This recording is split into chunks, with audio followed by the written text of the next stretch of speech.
showing up in places you don't want to be? Has there been any of that in your world? Actually, this week, not really. I think I've had a really good week. It's been a busy week with lockdown here in Brizzy, so having to reorganise meetings and instead of having a beautiful coffee catch up at my local cafe with one of my stakeholders, I had to do it on Zoom, which is never a nice way to meet people. But it's funny how you just we're all adjusting to being on Zoom or Teams and having great conversations, just like we're in the same room now. Yeah, yeah, that's so true. How do you feel people are coping up there in Brisbane for this lockdown? I think there's a little bit of cabin fever happening. I think we've been trying to do the right thing throughout the whole COVID process. And, when you can fire a cannonball down the street at the moment because the streets are so empty because people are, following the rules for the most part. But I think there's frustration when you see other states and people in other states not following, and that's a result how we are where we are. So I think there's a little bit of cabin fever happening. There's a little bit of frustration of, I think it's the unknowing and the uncertainty about it might be 3 days, then it might be another week, and we're not sure if it's going to be another week or another 2 weeks. And to some extent, I feel like it would be better if everyone just said, hey, it's going to be a month at home. There's the number. It's a month at home, work it out. Because then we could, we have certainty around that. But this whole kind of every 3 days reassessing, I think, creates some challenges for people. And I mean, and even down your way is becoming even, the bubble is becoming less of a bubble these days. Yeah, we've been in isolation for a few weeks, but by choice, not because it's happening. But I'll tell you something that just gave my heart a hug last night. Yeah. I was watching a little news on YouTube. I'm not sure what channel it was, but or what network it was, but it was all about the beautiful things that are happening in Brisbane to help people out. So there was a caterer that is just doing, I can't think, it was like maybe 100 meals a day or something. And you can donate $5 a meal if you want to, or you can just come and pick them up and they're free. Awesome. And then there was a grocery supplier that was making up these care packs and sending them out to people in the areas worst affected where they can't get online delivery. Oh, that's awesome. So beautiful. It's like, yes, I love it when those things start up, almost straight away, and people looking at ways to help. It's beautiful. It was a very special moment. That's really awesome. I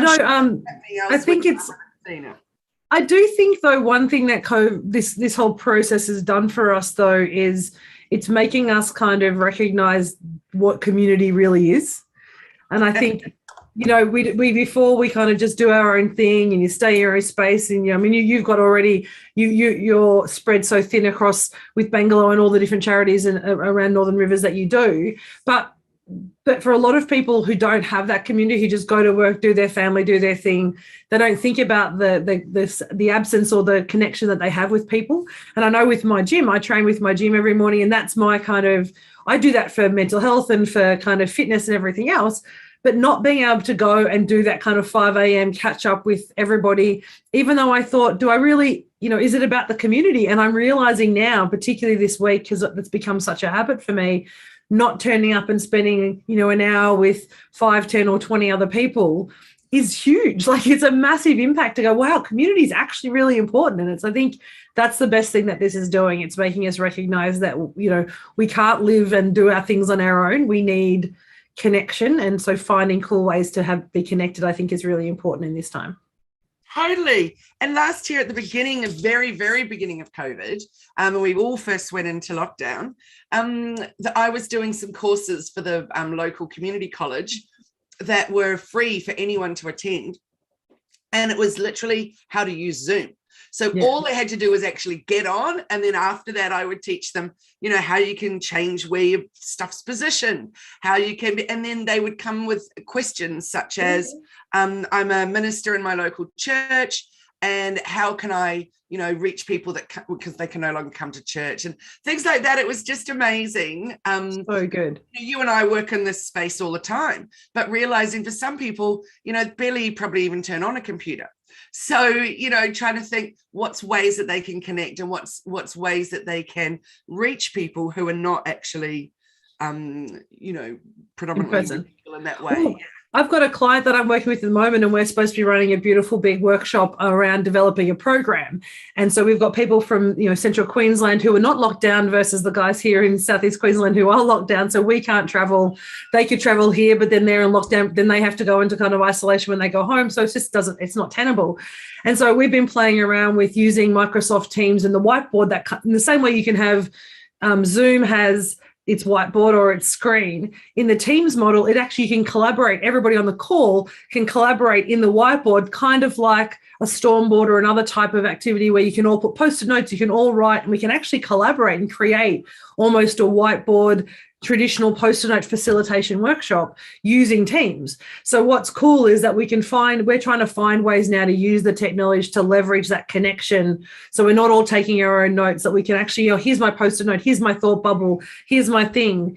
And so what's great about this is where and I haven't used that before. I've used it for myself as taking notes, but I haven't used it in a facilitated workshop before. And I'm actually really excited about using some cool technology to help us maintain that connection and find new ways to kind of grow in this time.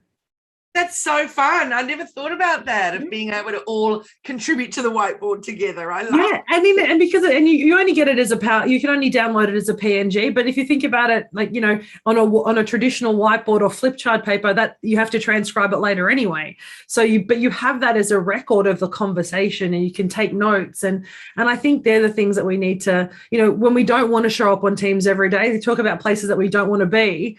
After this, I've came out of an 8-hour workshop yesterday. I'm back in after this into an 8-hour workshop where my colleagues are in Rockhampton and I'm here in Brizzy. You don't want to do that via Teams, but it does facilitate an opportunity to still feel connected when you can't physically be there. Absolutely. I totally agree.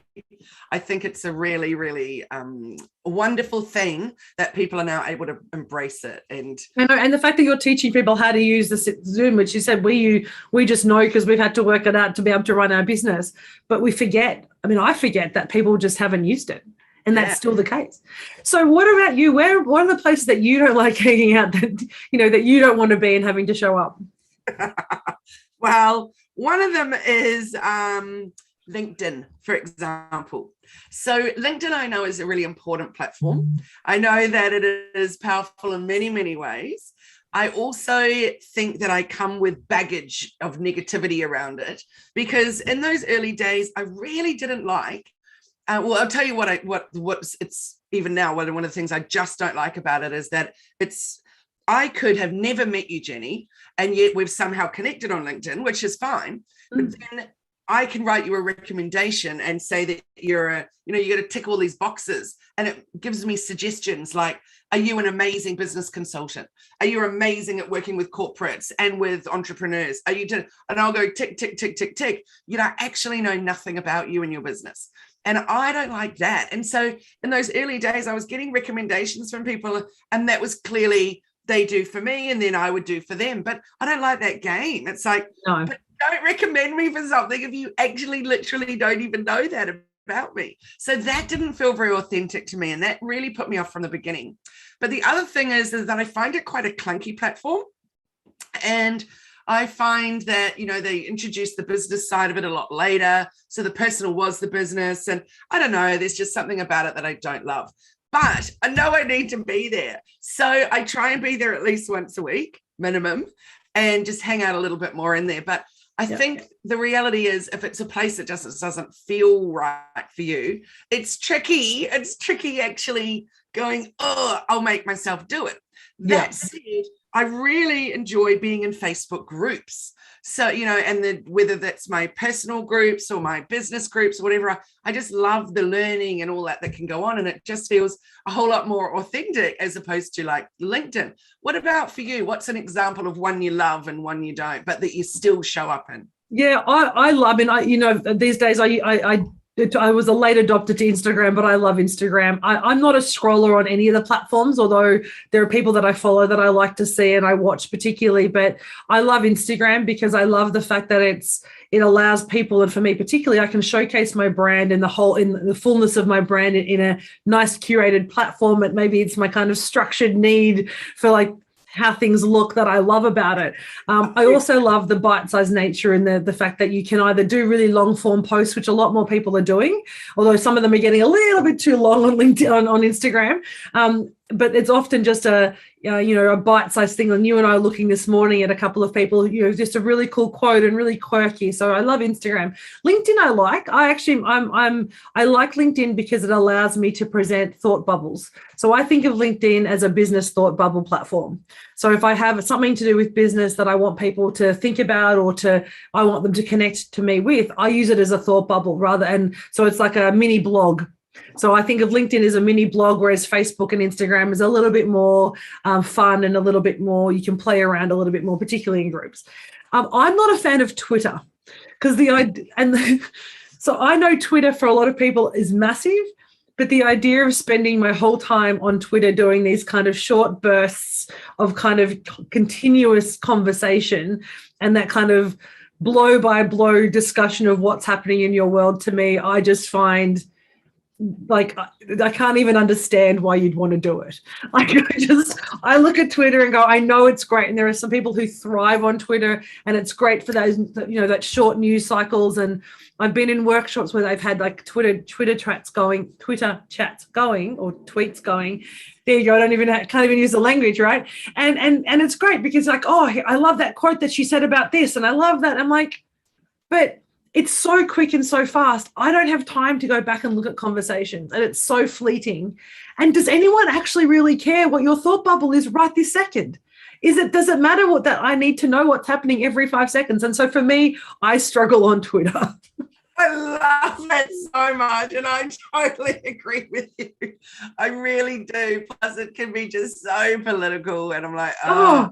But let me tell you something amazing that a friend just said to me on Sunday when I caught up with her about Twitter. So she works in a very influential role. I'm just trying to think of the right way of putting it, in health, to do with COVID and the rolling out of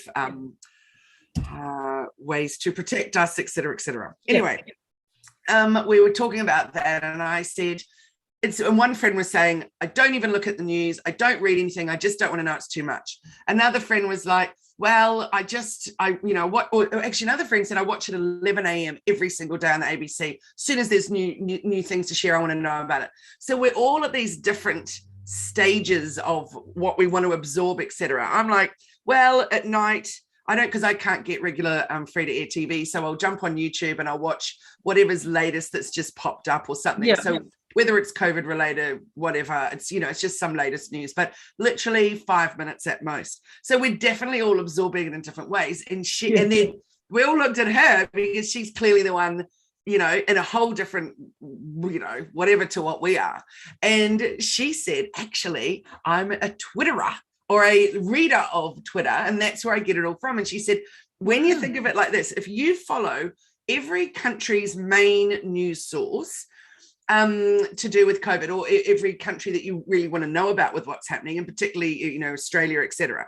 You get to see all these different viewpoints and all these different ways that they're presenting it. So you get an incredibly well-rounded view. And she said, think of it like a triangle.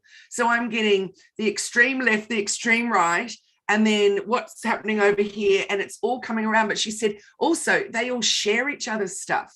So you get to see a really great overview. She said, compare that to Facebook, which is just completely polarized, and everybody's either this side or this side, and it's intense, whichever way you look at it. Yeah. Twitter, it's just with these news channels, it's not like that at all. I love that idea. Maybe I'll spend the next couple of days, we're in lockdown anyway, having a look at Twitter as my news source, because I hate looking at news online because of the fact that you are getting a singular view, and it's, and they are so skewed, it depends on who you are and what you're looking at, is whether it's a positive, even this morning having a conversation on the, I struggle listening to any of the news services, and I don't tend to watch a lot of news because of it, because you're getting, and just the use of language of like saying, at one point it might be, it's really great, we only got, someone have a positive spin on the fact there was only 16 cases overnight, and then someone else talks about it like it's, the world is ending for 16 cases, and they're taking small bite-sized bits of information rather than showing the whole picture, and it drives me mad. But I love that idea about Twitter basically giving you the opportunity to see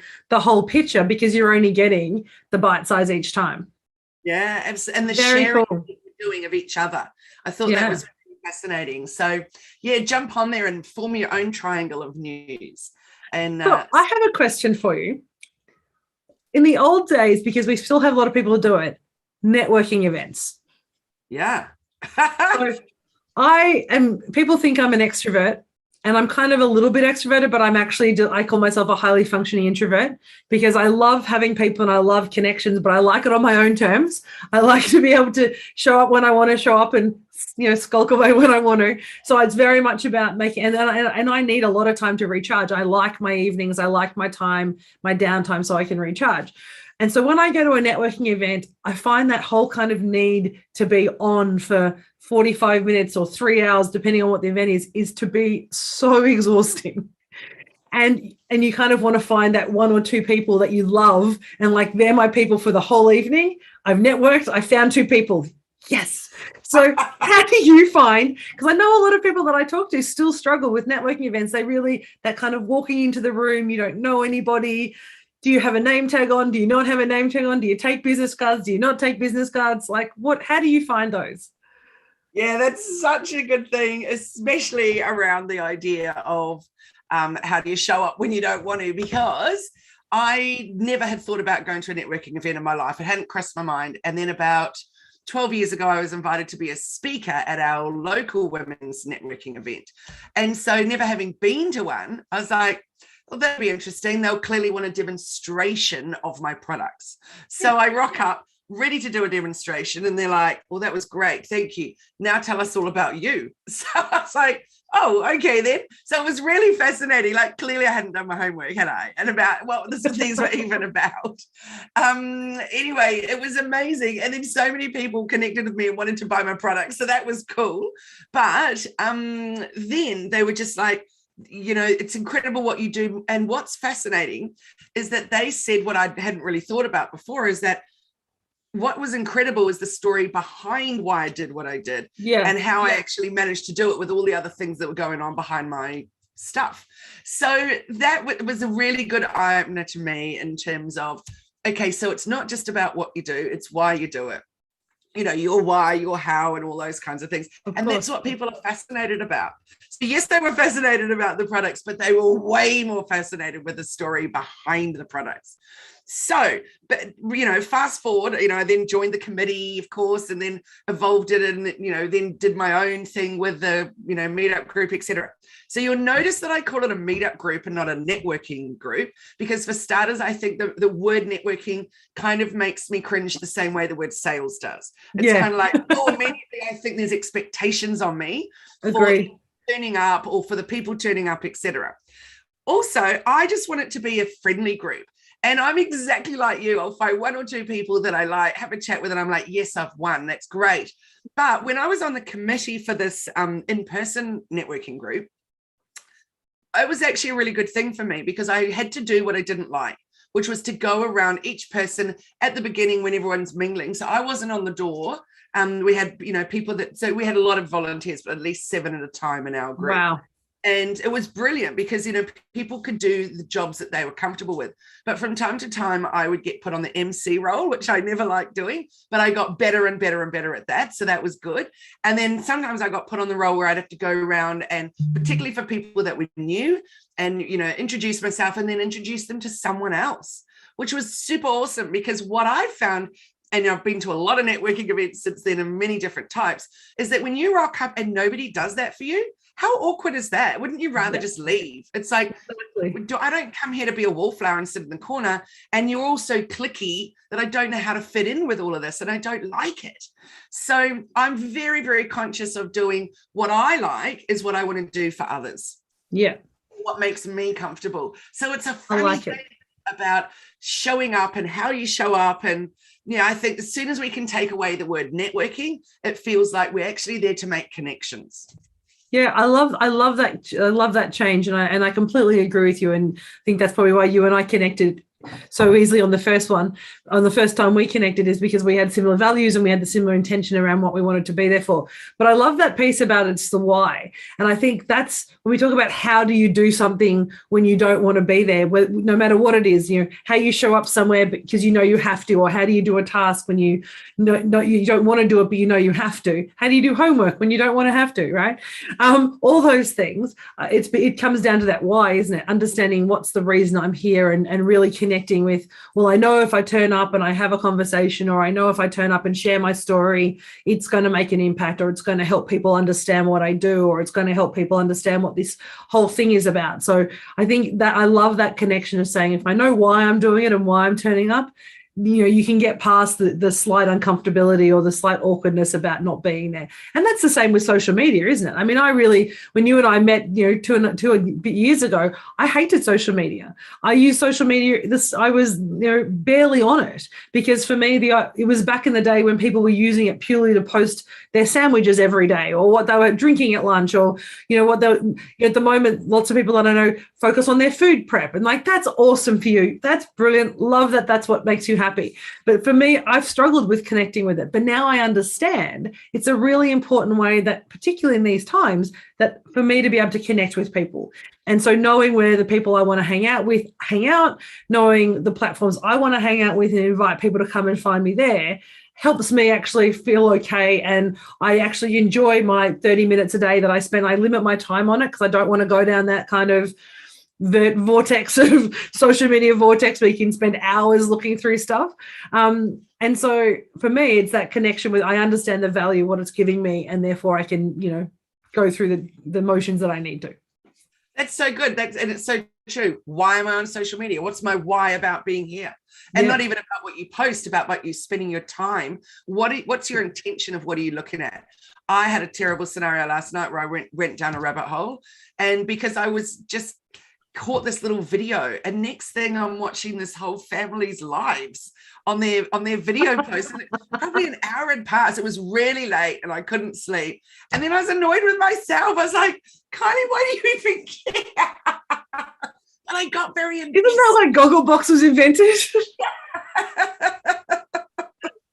I got so invested in it. It was very, very annoying when I realized the time that had passed. That is awesome. Michael and I were sitting somewhere, I don't know where we were. We were somewhere recent. We were hanging out. It was Michael and I, and there were some other people around us. And Michael and I were we were in the airport. That's right. We were at the airport having this kind of random conversation when I could fly 3 weeks ago. We came back from Cairns. And so we're having just this kind of banter conversation about something just completely, ridiculous. And the woman next to us just started laughing and had to make a comment. And I was like, oh, I'm sorry, we disturbed you. She's like, no, this is the best conversation I've had all day. It's because she's just enjoying the fact that we were having this kind of little banter, and it wasn't loud, but she was just sitting so close to us that she could hear everything. And she was just sitting there on her phone laughing, thinking this was the best piece of entertainment she'd had all day, because, we'd made her day whilst we were waiting for, an hour wait for the plane at the airport. But it's funny how, for us, we just, you have that choice, don't you, to decide, where you want to be and how you want to approach the task. And I think that's what we're talking about, isn't it? If you need to show up somewhere, do it authentically. If you don't want to be there, admit that, own that, be okay with the fact that this is not where I want to be, but how can I make the most out of it today? How can I flip this and look at it from a different way that actually I can see the benefit that I'm getting out of it while I'm being here. It's so true. And, I'm going to give my top tip of the day about how to show up where you don't want to be, but you need to be there. And I'll come back to LinkedIn, which I just really was so negative about. But I realized that it could be helpful to people listening, is that I don't like LinkedIn on a desktop.